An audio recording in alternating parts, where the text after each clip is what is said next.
Hello, everybody. Welcome to this information event for the Climate and Cultural Heritage Collaborative Research Action, organized by the JPI Cultural Heritage, the JPI Climate, and the Belmont Forum. We're very happy to see so much interest in this call. My name is Merel Groentjes with the Thematic Program Office TPO, which is hosted by the Dutch National Research Council, NWO, and the French National Research Council, ANR. There are quite a few of us, so I'll not introduce everybody separately. I'll introduce them as they present. Our program today is as follows. First, the partners who set up this call will be introduced. Next, yes, there it is. Catherine Warren, who's been very much involved in the setup of this proposal, call for proposals, will be discussing the background of the call and the call themes. Then we will discuss the funding partners, the call timeline, and the proposal and project requirements. Next, our colleagues from Belmont Forum will show us the BFGO system guide, and then we will take you on a tour on the Matchmaking Hub. We will end with a Q&A. We expect that during our presentations, we will answer many of your questions. During the Q&A, you can submit your questions via the Q&A function in Zoom, which is down below. This Q&A function also has the option to vote up questions. So if you see a participant ask a question that you would also like to know the answer to, please vote them up. That way we know which questions are most important to you. We will likely not be able to answer all of your questions. So after this event, we will post an FAQ online to address those questions that we didn't have time for today. If you have a question that is specific to your consortium or your situation, please contact your national contact person or the TPO directly. Thank you. We will now move on to the presentation of the JPI Cultural Heritage. Xiangyun Shen from the JPI Cultural Heritage Secretariat will present a video. An introduction to JPI Cultural Heritage. In 2008, facing great challenges that no country could tackle alone, the European Commission introduced Joint Programming Initiatives, a flexible intergovernmental process to better align the research and innovation investments and resources spent at national level. Among the 10 initiatives, JPI Cultural Heritage, with its many members, is the only one focusing mainly on the humanities.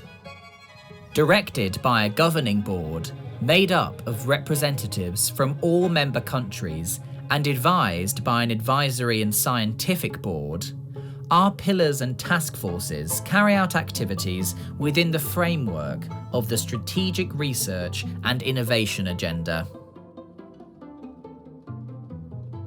This newly updated agenda identifies 4 priority research areas, supported by 7 underlying principles.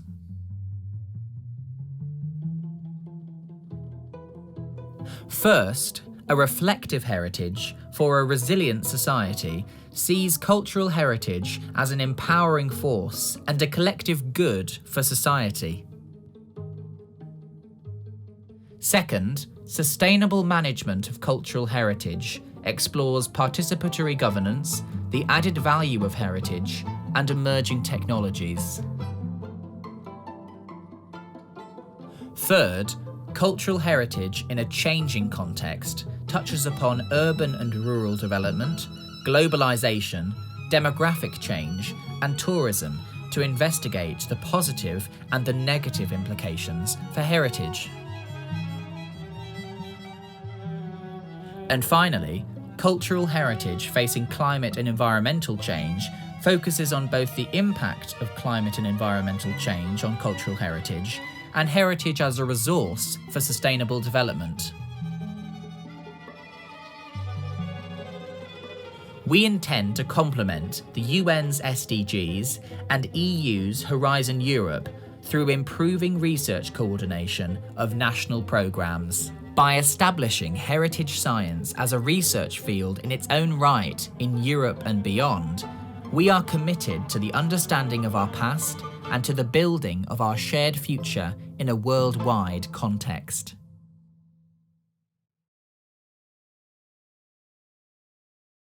Thank you, Xiangyun. Now we move on to Michael de Puit from JP Climate, who's going to present the JPI Climate. Hi, good morning, everyone. My name is Michael. I work at JPEG Climate. Unfortunately, I don't have a video. I just have a couple of slides to share with you. For those of you who are not familiar with JPEG Climate and what we do, much like JPEG Cultural Heritage, we align national programs by coordinating research, whereas ours is focused on climate. And our primary focus is on providing useful climate knowledge and climate services for post COP21 action. We work with a variety of European countries who are members to our initiative, and we are very excited to work with JPI Cultural Heritage and the Belmont Forum on this call. The intersection of culture and climate change is a very budding field of initiatives, and we're very happy that we managed to get this joint call off the ground. Much like JPI Cultural Heritage, we also have a strategic research and innovation agenda, which you can go to our website for if you are interested in reading more about it. But the long and short of it is that we have a decade of experience in funding transnational research focused on climate change. If you could go to the next slide, please. Thank you very much. Apart from the joint calls that we fund like this one and like ones that we have done in the past that work at the intersection of climate change and involving social sciences and climate change, or climate change and working on climate predictability, we also do some recurring activities, such as the Knowledge Hub on Sea Level Rise, for which we work with another JPI, and the Knowledge Hub on Climate Neutrality. So we are also moving into the space of creating assessments and making scientific information available for a wider audience. That being said, this activity is one that I find personally very interesting, and I look forward to seeing what proposals the participants to this webinar will submit. Up next is Rebecca Barnes from Belmont Forum. I feel like I don't need to do much. It's such a great introduction by that video. I also don't have a video. I only have 2 slides, but similar to what has been described. Can you go back to the other one? Sorry. The Belmont Forum was established in 2009. In a similar vein as to what was just discussed with JPI Climate and Cultural Heritage. And so we were formed to really address this challenge to support international transdisciplinary research that provides knowledge to move forward together in a sustainable way to address global environmental change. Next slide. So the biggest difference between us and the JPIs that you've just heard about, and I want to second what Michael said, I think that this call in particular really highlights some of the things that we can do when we think outside our disciplinary boxes and recognize all of the feedback arrows in the research and knowledge system. So we're really excited that this call has come about. And so it really falls into the pillars that make the Belmont Forum collaborative research actions what they are. So all of our calls, including this one, focus on transdisciplinary approaches. And this is really to encourage and actually mandate the co-production of knowledge from the very beginning. So we want to move away from scientists in the ivory tower speaking to the public, as opposed to the public or all of society, which we are part of, informing our questions and our practices from the beginning and being the benefit of our research outcomes. We encourage collaboration between disciplines. We really are focused on enhancing scientific capacity. So not only by participating in webinars like this, but several of you have been part of other events that we hold, especially our friends at BFGO, in terms of helping folks be more successful at the proposal writing process. And we are happy to answer questions. And then most importantly, similar to the JPIs, but for the globe, we're providing a flexible mechanism for multilateral funding, because as we all know, dollars don't cross boundaries very easily. Sorry, that was a very US centered. Money doesn't cross boundaries very easily. And so the Belmont Forum is really enabling that. So we're excited about this call, and similar to Michael, I'm really excited to see what comes of it. Thanks. Thank you, Rebecca. Next up is Catherine Warren, Vice Chair of the JPI Cultural Heritage. She's been involved with this call from the very beginning, so she can give us a good background, and she will also discuss the call themes. Catherine? Thank you, Meryl. Yes, so just to give you a bit of background to where we've got to now, the early discussions took place between the JPI Cultural Heritage and JPI Climate back in 2019, where we started to think about areas of joint interest. We held a workshop in 2020, which brought together researchers from a range of different countries across Europe. And then we established a joint expert group who worked with us to develop a white paper, which was published in March 2022, and you should be able to access that from the QR code on the screen.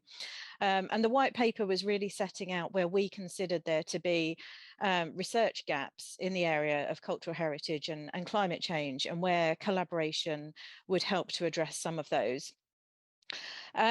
We were keen to explore ways to implement the white paper, so to really put it into practice. And so we started talking about running a joint call between the two JPIs, but we were very keen for that call to go beyond Europe and to really address climate change and cultural heritage research across the globe. And so started discussions with the Belmont Forum about collaborating and running a joint call across the 3 different partnerships. We ran a number of scoping workshops last summer, which, as you can see, included over 200 people from over 40 countries around the world, to start identifying where people thought the real research questions and research gaps were that we should focus on in the call. That led to setting up a very small expert writing group, which came together in January this year, to start finalising what the calls of this theme should be, and narrowing that down to where we considered to be the really key research questions. And that expert group had a broad range of expertise and geographic diversity on it. So we've now got to the point of launching the call, as you've seen today, and really the broad ambition is to build a community of research and practice who are able to develop new conceptual frameworks, practices and solutions to address long-term global challenges. And this was something that was very keen throughout the development of the white paper, was that we wanted to see real world change. We wanted to be able to enable research that informed policy, that informed developments both regionally, nationally, internationally, and to be able to sort of put into practice the discussions that we had had throughout the white paper process. So if you can move on to the next slide, please. So as I said, we've developed the themes over the last sort of 18 months through a number of different workshops and groups and consulting with experts. And within the call documentation, you'll be able to see what those themes are. So we have 3 themes. The first is focused on the impact of climate change on cultural heritage. We then have one on cultural heritage as a resource for climate mitigation, and a third on sustainable solutions for heritage.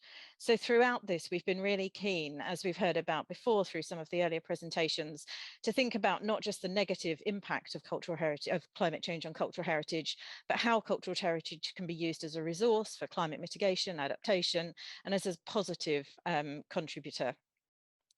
So within the call, proposals must address at least one of these 3 call themes, with cross-cutting linkages across all 3 to be encouraged.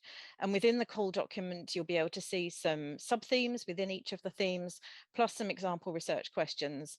But I should stress that those research questions really are examples. We are keen for people to put forward their own ideas, where you consider the research needs and gaps to be, and you shouldn't feel that you need to only address the examples that we've put in the call.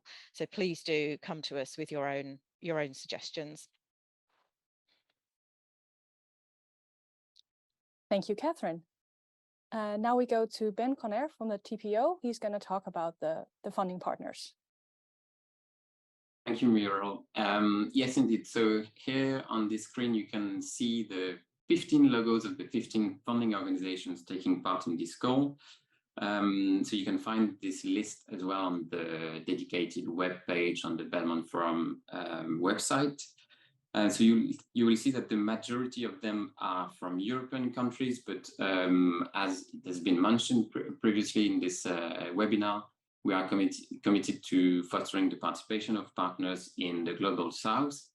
And to that effect, we are partnering with the Adaptation Research Alliance and Future Earth, who, as organizations, won't be offering funding in this first stage of the call, so up until the 8th of September, and then let's say in this year, but after the awards are made, may be able to offer support to researchers based in countries not eligible for funding for this call. The Adaptation Research Alliance may also be able to help in convening networks and helping proposals and researchers find societal partners who can be associated to their projects. And just a last note on this slide is just to say, please read the National Annex very carefully, because they set out the eligibility requirements for funding from these organizations. So it's really important you take a look at them. Moving on to the next slide, please, Mira. And here is the timeline, which I assume many of you know. So as you may have already noted, the deadline for submitting full proposals is on the 8th of September 2023, 8 p.m. UTC, and I insist on UTC, Universal Coordinated Time, and because that's actually when the platform will be closing. It may not be the time in your time zone, so please check your time zone very carefully and how that corresponds to the time there. And then we will have an evaluation. So first, actually, eligibility checks. So based on the criteria set out in the National Annex. Then an evaluation by an independent and international panel of experts. And you can expect the funding decision to be communicated by the end of 2023, with a view for projects to start in the first 6 months of 2024. And with that, over to you, Mira, again. Thank you, Ben. And now we move on to my colleague, Esther. Esther van der Wel from the TPO. She's going to be commenting on the project and proposal requirements. Yes, good afternoon, everybody. Well, this is the fun part, as we like to call it. In the call for proposals, which you may have already read, there are a number of requirements for your consortium, as well as for the project submission. And the first that we would like to present to you today is a composition. In this call, because we have a global call for you, we ask for consortia that are transnational as well as transdisciplinary. In the composition of the consortium, we ask for at least 3 research partners, so 3 principal investigators at research organizations, including 1 lead principal investigator or the overall main applicant. Also, in the composition of a consortium, there should be at least 1 societal partner. And for a societal partner, you can think about policymakers, citizens, industry, civil society organizations, basically non-academic partners that are fitting with your research questions. Consortia should also be transdisciplinary, which means that they should be from more than one of the following research fields: social sciences, humanities, natural sciences, technology, and this includes all sub-disciplines therein. This may differ a little bit per country or per region, how this is defined. So if there is mention of this in a national annex, please check carefully with your national contact person if you are in doubt.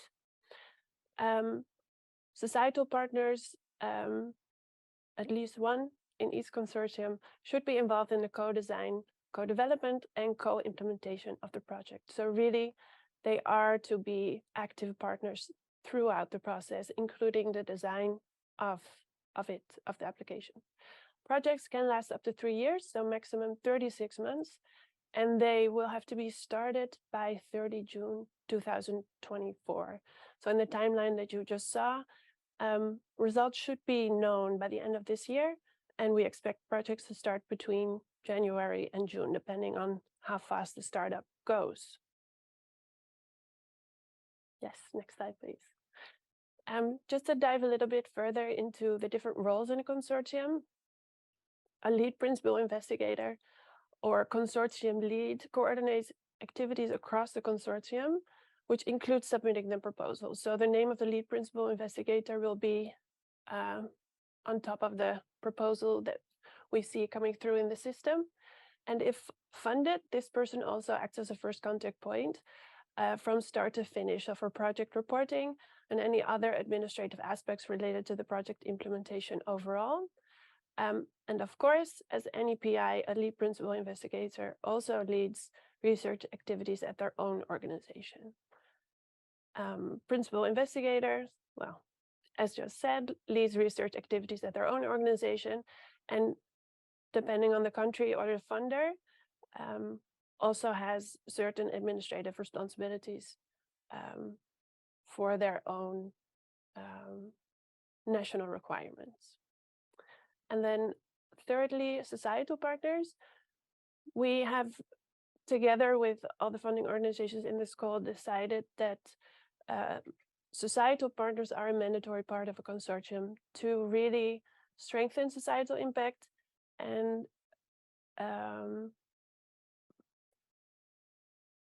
have them involved in the co-development and co-implementation of their project should, in the long run, come to a project that can really lead to results as soon as we would like to see them on this topic.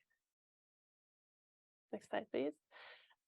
There are optional roles in the consortium, which is associate principal investigator, as well as any other stakeholder. Associate principal investigators also contribute to the research activities of the project, but with their own means, which can be either self-funded or in kind. And this can, for example, be a researcher from a country that is not in the call. So there's no funding available for that organization. Other stakeholders are, of course, welcome to participate in the project on an ad hoc basis. And with other stakeholders, we mean any party that doesn't take on a formal role in the consortium. And the example that we mention here is a local NGO who makes available or who helps facilitate a case study. Next slide, please. There are some important points, and we are highlighting them here. They are also, of course, in the call for proposals. And the first, already mentioned a couple of times, but it really is that important. Some funding organizations have restrictions to the disciplines they can fund, or the cost they can cover, or have any other requirements, for example, submission of a document on a national level in another system than the BFGO. So please check the annexes of the countries and the funders that you're applying to very carefully. If you have any doubts or questions, please contact us at the TPO or your national contact person. A researcher may be involved in a maximum of 2 proposals as a PI and 1 as a lead PI, except for research applicants based in Lithuania and the Netherlands, where there is a restriction of 1 proposal. So a researcher may be involved in a maximum of 1 proposal as a PI. LPIs and PIs must request funding from a funding organization on behalf of their research institutions, and at the same time, they cannot participate in a self-funded or in an in-kind capacity. So either request funding or you provide funding. The 4th point I already mentioned, some funding organizations request additional documentation, so please read that carefully in the national annex. And please note that societal partners and associate principal investigators also need to submit a letter of support signed by a legal representative of their organization by the application deadline on the 8th of September. And this is an attachment that can be uploaded in the system. Then for the proposal, there are a few requirements that we would like to highlight here. All proposals must be written in English, and all proposals must be submitted on the BFGO by the submission deadline on the 8th of September. And again, please check your time zone. So any application that comes in after the deadline cannot be handled in this call. All information requested is mentioned in the proposal form, and this includes for the PIs budget sheets in the required template, and for the societal partners and associate PIs signed letters of support once again. So I feel like I'm repeating myself, but just to get the message across, carefully read the call for proposals and the national annex. So there's a QR code again on your screen that hopefully you can use now. In case of questions, please don't hesitate to come to us. We are very happy to clear anything up and help you further. There's email addresses on the screen. They're also on the website and throughout the call for proposals. And there's a list of national contact persons in the call for proposals as well. I think that's it for me. Wonderful. Thank you, Esther. And now our colleagues from the Belmont Forum will show us the BFGO submission system, where you can upload your applications before the deadline. Lee? Wonderful, thank you. Hopefully everyone, and good morning everyone, hopefully you'll be able to see my screen at this point. So I'm going to do a quick demonstration of the application system, and it should be fairly straightforward and intuitive as well. So when you arrive on the Belmont BFGO, you'll be greeted by this homepage, and this is where you'll be able to select your application. Do be careful to select the correct application, because we have 2 live proposals at the moment. With that, I've already started an application already, so I will take you through something that I've already started. And here we are. So at this point, should note that many of the documents, or some of the pages on the left-hand side here, are sequential. So do fill it out in order if possible, because some information is drawn from the previous page, so it's populated on that page. And another thing to note at this point as well is to begin the process as early as possible, just in case you encounter a technical issue and you need to raise a query. It will give us enough time to respond to you, so you don't miss that, obviously, that crucial deadline. So I'm just going to give a whirlwind tour of this, and hopefully show you some of the things that you need to be watching out for, and some of the things that you need that might trip you up, but it should be fairly intuitive and easy to use.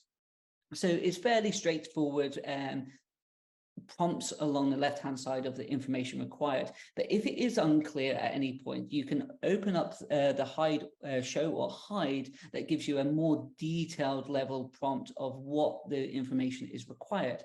And as you can see here, I've begun to populate some of these data fields with just test language here. And obviously these can be free text, and you can also cut and paste in either of these, because you are able to download the application form in a Word document and work offline, and then cut and paste into this system. And then there's a couple of different ways of inputting information. You have free text here, you have click boxes, and you also have drop-down menus as well that will allow you to pick and choose the precise information that you have. There's a couple of text fields here that actually are limited insofar as character limits.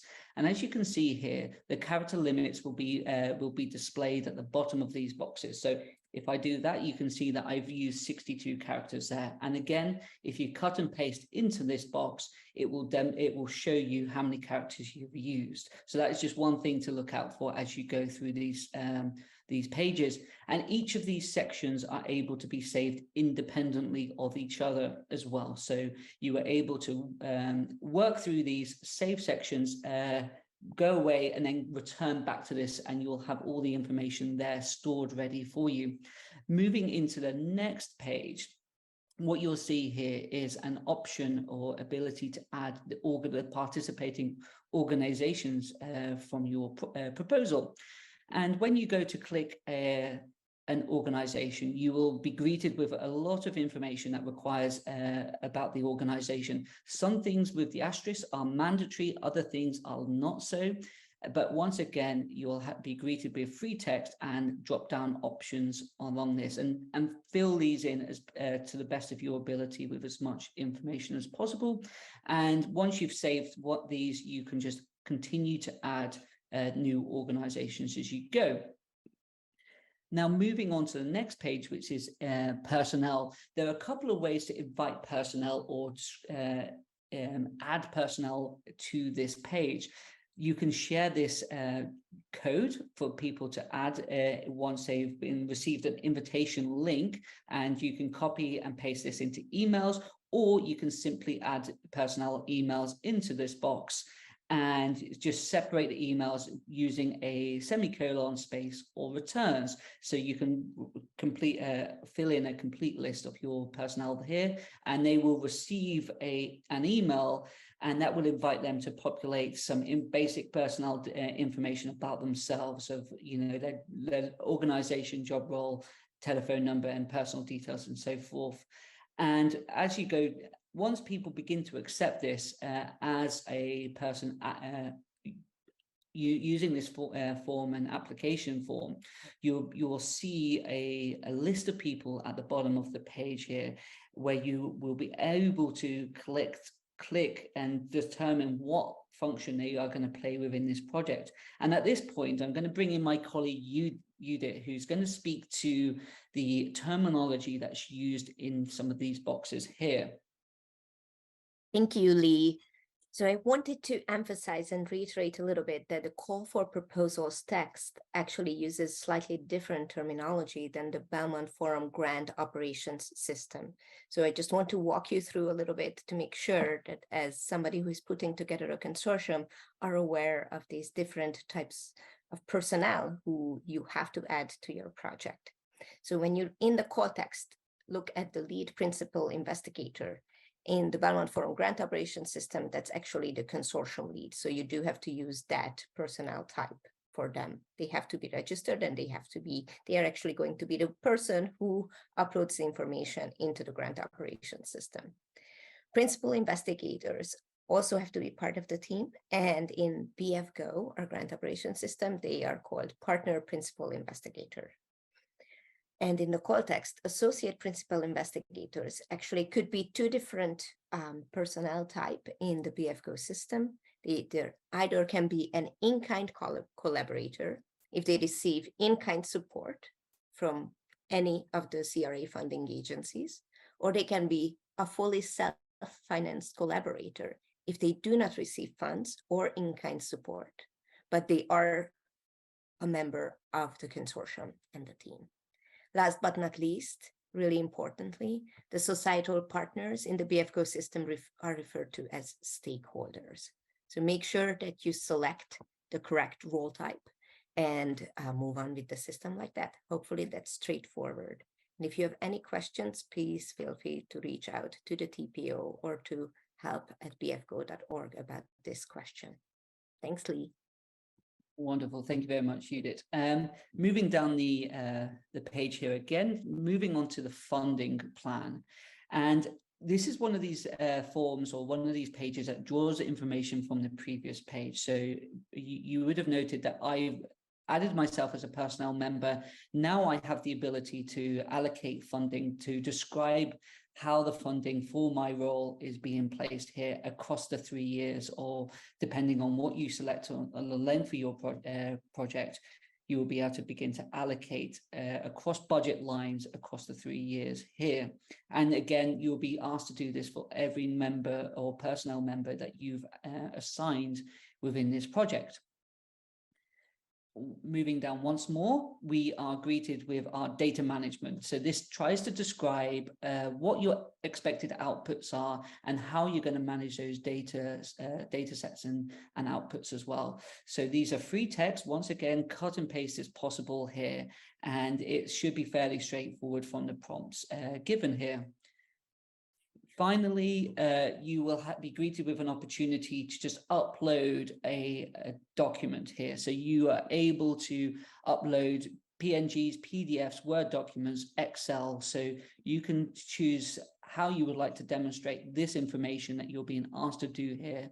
Again, some are mandatory and others are not. So please do upload files for the mandatory ones.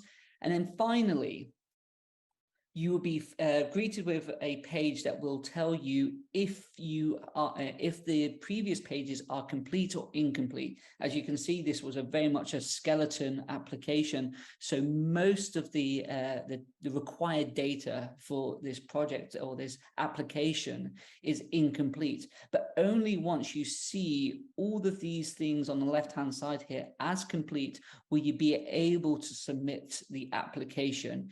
And as you scroll down the page here, it gives you a full summary of what your application says.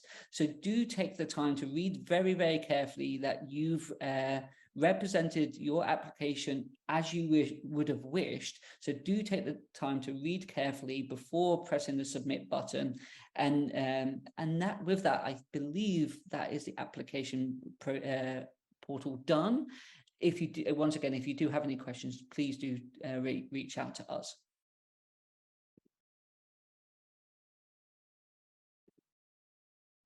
Now we move on to Shangyu, who's going to give us a tour of the matchmaking platform. Shangyu? Yeah, thank you, Mirel. Since we're a little bit behind the time, I will try to be very concise in my presentation. I hope you can already see my screen. To access this matchmaking platform, it's very easy. You just need to head to the Banmo Forum official website and click here, connect, and then the last item with Banmo Forum hubs.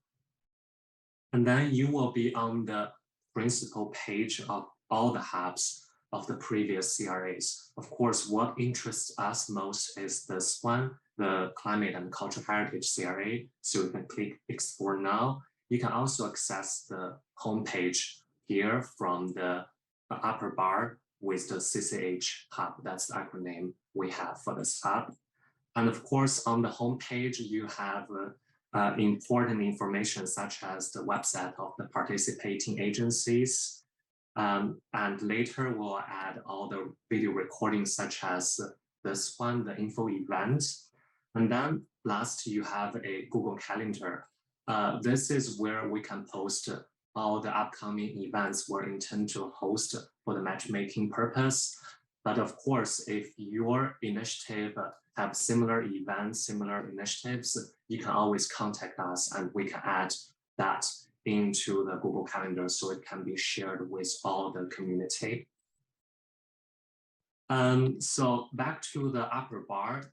Here, there are the two most important functions of this hub. That these are the groups as well as the discussion forum. So we'll start with the groups. Of course, you go still to the CCH one. And here we're on the group page. Everyone will be automatically part of this public group. This is a group that the admins publishing important announcement updates. So it's good that if you want to keep an eye on the development of the call. And then we have other categories of groups. The first one being the topic groups. This, I think you're already familiar now, are the three sub-themes of this call. So if you have a particularly interesting thing to see about the sub-themes and you want to discuss with other researchers, fellows, you can request access. And once approved access, you can join the group. For example, the second group, I'm here with access, and you can click accept invite, and then it's just like the social media you're all familiar with. You can post things, you can add photos, albums, etc. It's very self-evident. And then we have another category based on the specializations. For example, if your consortium is looking for consultancy positions, looking for administrative positions, as well as industry professional, and of course the research positions, you can always come to this. So these are served as pools. And of course, people with the same specialization, I encourage you to join these groups and present yourself in the group so that other people can reach out to connect with you. And the last one is the CCH consortia. This is where you can set up your own groups, meaning that, for example, if you have an interesting proposal, such as I did here, a test about religious buildings and climate, and I want to ask people to join my consortia, so you can actually set up a group and invite people to join your group. And to do so, you simply need to head to the main page of the groups.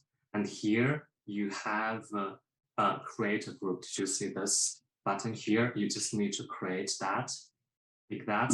and then you have the fields to fill in the group name and a short description, and then you're prompted to enter all the settings you want.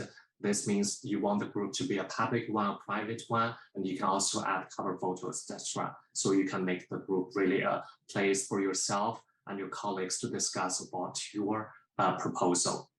And then we have the discussion forums. So if the groups are for more general categories, the forums is for specific topics. I think you remember that in the registration for the expression of interest, we asked you about your research interests and summarize them in keywords. So these are the most frequent keywords that pop up in your registration. So for example, we have here specific topics on the GIS, etc.